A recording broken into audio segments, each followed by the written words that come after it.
순노루 TV.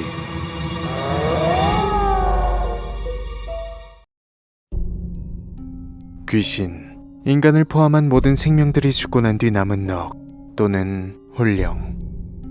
여러분은 귀신의 존재를 믿으시나요? 아마 많은 분들이 귀신 따윈 존재하지 않는다고 믿고 계시겠지만 지금 이 순간에도 누군가는 귀신으로 인해 고통받고 있을지도 모릅니다.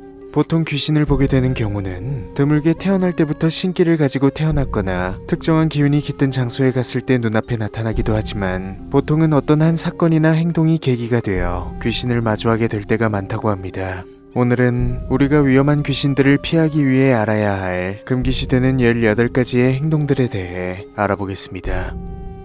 첫 번째, 거울 속 자신의 눈을 오랜 시간 쳐다보지 말 것.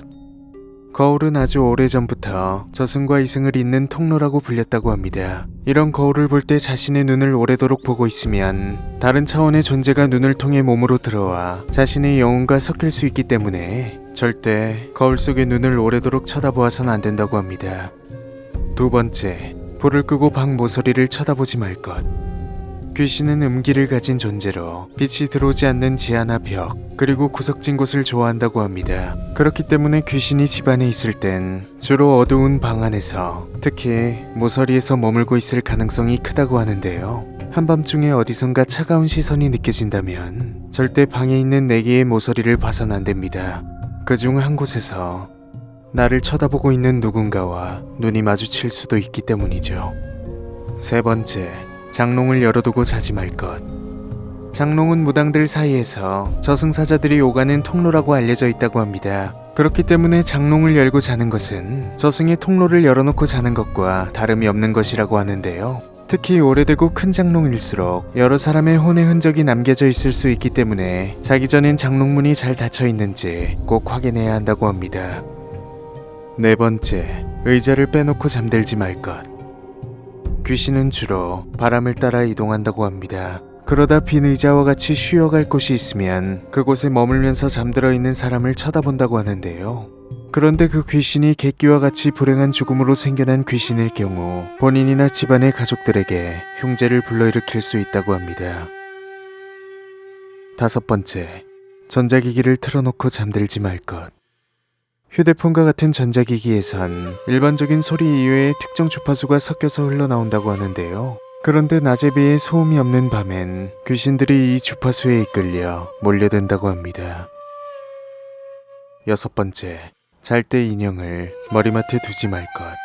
사람을 닮은 인형은 귀신이 기생하기 가장 쉬운 물체입니다. 만약 귀신이 기생하고 있는 인형을 자기의 눈높이보다 높은 곳에 두고 잔다면 인형은 간밤에 눈을 뜨고 바라보고 있는 자의 몸을 빼앗으려고 한다고 합니다.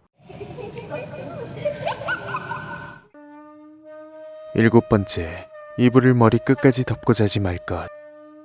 이불과 같은 천을 머리 끝까지 덮고 자면 저승사자가 죽은 사람인 줄 알고 강제로 육체에서 혼을 뜯어내 저승으로 데려간다고 합니다. 여덟 번째, 문지방을 밟지 말 것. 여러분이 지금 머물고 있는 곳이 새로 지은 집이 아닌 누군가가 살던 집이라면 그 집엔 지방령이 있을 수 있습니다. 지방령은 자신의 공간에 누군가가 들어오는 것을 싫어한다고 하는데요. 특히 문지방을 밟는 것을 가장 싫어한다고 하며 이를 어기면 반드시 대가를 치르게 한다고 합니다. 아홉 번째, 늦은 시간에 산에 가지 말 것. 귀신이 가장 많이 활동한다고 알려진 시간은 자정이 지난 새벽 2시부터 3시 사이라고 합니다. 이 시간에 산에서는 묘비도 이름도 없는 무덤들에서 각기 다른 사연을 가진 귀신들이 나온다고 하는데요. 때문에 이 시간에 산을 타는 것은 아주 위험한 행동으로 볼 수 있다고 합니다. 열 번째, 불을 끄고 전화하지 말 것. 귀신은 조용한 곳에서 속삭이는 소리를 좋아한다고 합니다. 그 이유는 자신들이 말하는 소리와 비슷하게 들리기 때문이라고 하는데요. 만약 어쩔 수 없이 밤늦게 통화를 해야 한다면 반드시 침대 밑이나 발밑을 잘 확인해 보시길 바랍니다. 11번째, 고양이의 생명을 소중히 할 것. 고양이는 예로부터 신통함을 상징하는 영물로 여겨져 온 동물인데요. 고양이가 인간에게 원한을 갖고 죽으면 묘기가 되는데 이땐 자신에게 해를 끼친 인간에게 반드시 나타난다고 합니다. 그리고 묘기는 그 인간에게 파고들어 배가 찢기는 듯한 엄청난 고통을 평생 느끼게 한다고 하네요.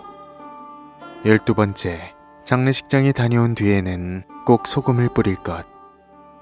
장례식장인 고인의 홀령 이외에도 많은 귀신들이 향과 음식 때문에 몰린다고 합니다. 그런데 이때 몇몇의 귀신들은 방문객에게 붙어 집까지 따라간다고 하는데요. 만약 그렇게 될 경우 그 집에는 나쁜 일이 일어날 수 있다고 합니다. 때문에 장례식장을 다녀온 뒤에는 어깨너머로 굵은 소금을 뿌려야 합니다. 13번째, 머리를 감을 때 거울이나 뒤를 보지 말 것.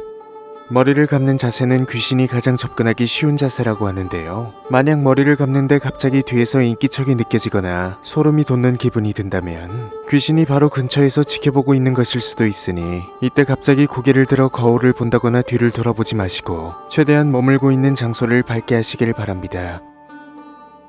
14번째, 손등으로 박수 치지 말 것. 박수를 치는 것은 귀신을 쫓을 때 효과적인 방법이라고 하는데요. 하지만 손등 박수는 죽은 자들의 박수이며 귀신을 불러내게 된다고 합니다. 이는 귀신들이 인간들의 행동과는 정반대로 행동하기 때문인데요. 여담으로 일본에서의 손등 박수는 상대방에게 죽으라는 저주가 담긴 의미로 쓰인다고 하네요. 15번째, 혼자 있을 때 혼잣말을 하지 말 것. 아무도 없는 방에서 질문을 하거나 혼잣말을 하는 것은 피하는 것이 좋습니다. 혹여나 호기심이 많은 귀신이 갑자기 모습을 드러내고 대답을 할지도 모르니까요. 16번째, 사고가 난 곳이나 밖에서 물건을 주워오지 말 것.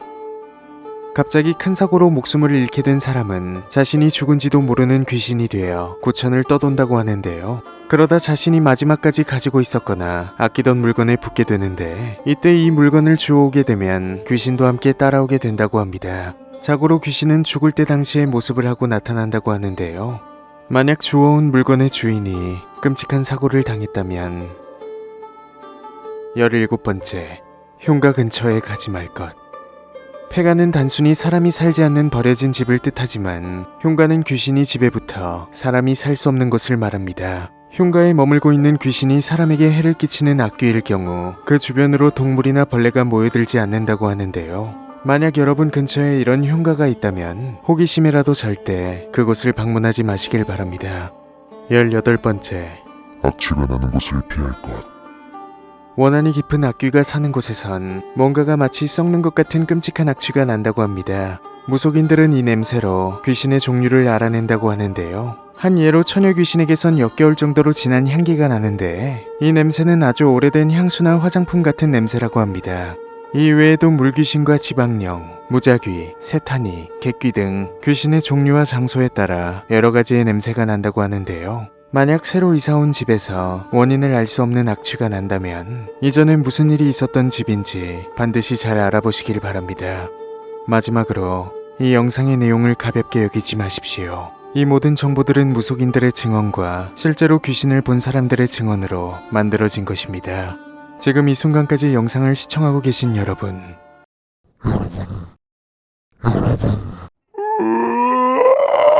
여러분 이거 다 거짓말인 걸 아시죠?